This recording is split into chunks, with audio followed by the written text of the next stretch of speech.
नमस्कार विद्यार्थियों, आज हम चर्चा करेंगे बीए भाग थर्ड के भारतीय समाज महाराजा गंगा सिंह विश्वविद्यालय और बीए भाग प्रथम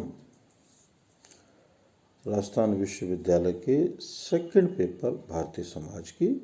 और आज से हम एक नया टॉपिक चालू कर रहे हैं, विवाह। और विवाह में भी विशेषतः हम हिंदू विवाह की चर्चा करेंगे। सबसे पहले तो हमें ये समझना होगा कि मूलतः विवाह क्या है, व्हाट इज मैरिज। जहाँ तक विवाह के अर्थ का प्रश्न है मित्रों, तो विवाह किसी भी समाज में जब समाज दो विपरीत लिंगियों को, स्त्री और पुरुष को, साथ साथ जीवन यापन की स्वीकृति प्रदान करता है और जिसका मुख्य उद्देश्य होता है संतान उत्पत्ति और उस संतान के लिए एक प्रकार्यात्मक वातावरण प्रदान करना, ये मूलतः विवाह है। और इसको विस्तार से बताने के लिए मैं आपसे क्रमवार बिंदुओं से चर्चा करूंगा। विवाह रूपी संस्था किसी न किसी रूप में विश्व के सभी समाजों में पाई जाती है। विवाह ही परिवार एवं नातेदारी का आधार है। हिंदुओं में विवाह संस्था का सामाजिक संरचना में एक विशिष्ट स्थान है तथा यह विश्व के अन्य समाजों में पाए जाने वाले विवाहों से भिन्नता लिए हुए हैं। हिंदुओं में विवाह को एक धार्मिक संस्कार के रूप में स्वीकार किया गया है। विवाह के द्वारा एक व्यक्ति गृहस्थाश्रम में प्रवेश करता है जो अन्य सभी आश्रमों का मूल है। प्रत्येक हिंदू के लिए विवाह एक अनिवार्य कर्तव्य माना गया है।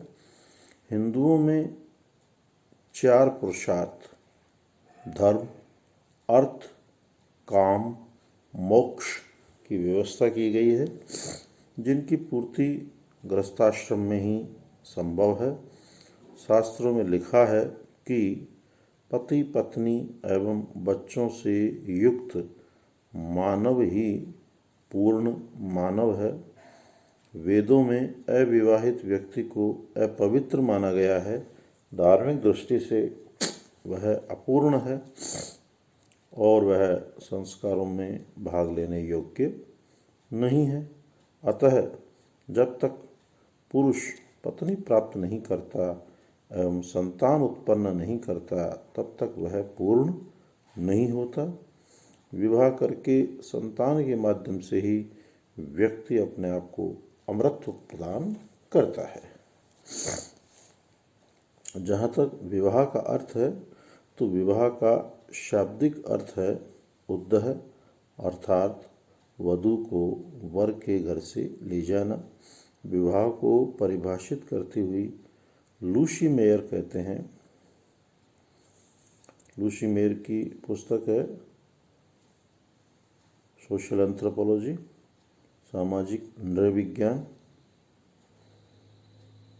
विवाह की परिभाषा यह है कि वह स्त्री और पुरुष का ऐसा योग है जिसमें स्त्री से जन्मा बच्चा माता पिता की वैध संतान माना जाए।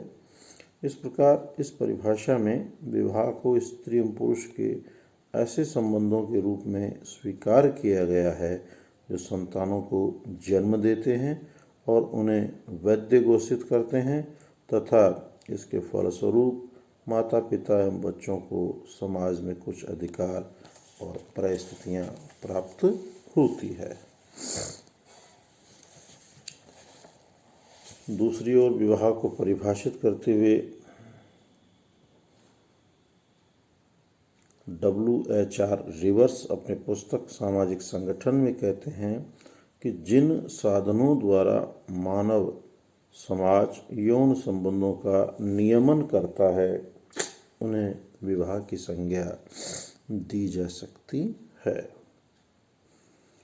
इसी संदर्भ में वेस्टरमार्क इनकी एक बहुत ही महत्वपूर्ण कृति है, पुस्तक है, परीक्षा में पूछी जाती है। The history of human marriage Westermarck की किताब है। में विवाह को परिभाषित करते हुए कहते हैं कि विवाह एक या अधिक पुरुषों का एक या अधिक स्त्रियों के साथ होने वाला वह संबंध है जिसे प्रथा या कानून स्वीकार करता है और जिसमें इस संगठन में आने वाले दोनों पक्षों एवं उनसे उत्पन्न बच्चों के अधिकार एवं कर्तव्यों का समावेश होता है। वेस्टरमार्क ने विवाह बंधन में एक समय में एकाधिक स्त्री पुरुष के संबंधों को स्वीकार किया है जिन्हें प्रथा एवं कानून की मान्यता प्राप्त होती है। स्त्री पुरुषों से उत्पन्न संतानें वैध होती है और वे अपने माता पिता से कुछ अधिकार एवं दायित्वों को ग्रहण करती है। इसी प्रकार से बोगाडस अपनी पुस्तक सोशियोलॉजी में विवाह को परिभाषित करते हुए कहते हैं कि विवाह स्त्री और पुरुष के पारिवारिक जीवन में प्रवेश करने की एक संस्था है। मदान और मजुमदार अपने पुस्तक an introduction to social anthropology में कहते हैं विवाह को परिभाषित करते हुए कि विवाह में कानूनी या धार्मिक आयोजन के रूप में उन सामाजिक स्वीकृतियों का समावेश होता है जो दो विषम लिंगियों को यौन क्रिया और उससे संबंधित सामाजिक आर्थिक संबंधों में सम्मिलित होने का अधिकार प्रदान करती है। ये हमने विवाह पे विभिन्न समाज विद्वान, नृजाति शास्त्री, एंथ्रोपोलॉजिस्ट इनके विचारों से हम अवगत हुए। अब अगर इन सब विद्वानों की इस संपूर्ण विमर्श का मैं अगर निष्कर्ष निकालूं जिनमें इन विद्वानों के विचारों को भी शामिल करते हुए अगर मैं संक्षेप में मेरी बात कहूं तो विवाह को हम इस प्रकार से कहेंगे कि विवाह दो विषम लिंगियों को पारिवारिक जीवन में प्रवेश करने की सामाजिक, धार्मिक अथवा कानूनी स्वीकृति है। स्त्री पुरुषों एवं बच्चों को विभिन्न सामाजिक एवं आर्थिक क्रियाओं में सहभागी बनाना, संतानोत्पत्ति करना तथा उनका लालन पालन एवं समाजीकरण करना विवाह के प्रमुख कार्य हैं। विवाह के परिणाम स्वरूप माता पिता एवं बच्चों के बीच कई अधिकार एवं दायित्वों का जन्म होता है। ये हमने निष्कर्ष रूप में विवाह को समझा। अब कल हम चर्चा करेंगे हिंदू विवाह का अर्थ, परिभाषा, उद्देश्य और इसकी विशेषताओं की। आप स्वस्थ रहें, प्रसन्नचित्त रहें, कोरोना से बचे रहें। कोरोना भी गया नहीं है, वैक्सीन वगैरह जो भी है सब कुछ आ गई है। सरकार की गाइडलाइन की अनुपालना करें और अध्ययन अध्यापन में अपने आप को व्यस्त रखें। आपको जो कॉलेज के माध्यम से जो PDF, कंटेंट, नोट्स जो YouTube के माध्यम से आपको वीडियोस मिल रहे हैं, इन्हें आप ज़्यादा से ज़्यादा लाइक, सब्सक्राइब, कमेंट करें। अपनी जिज्ञासा, अपनी जो भी समस्या आ रही है वो पूछें और अपने आप को अपडेट रखें। अपने साथियों को भी पढ़ने, अध्ययन अध्यापन के लिए प्रेरित करें।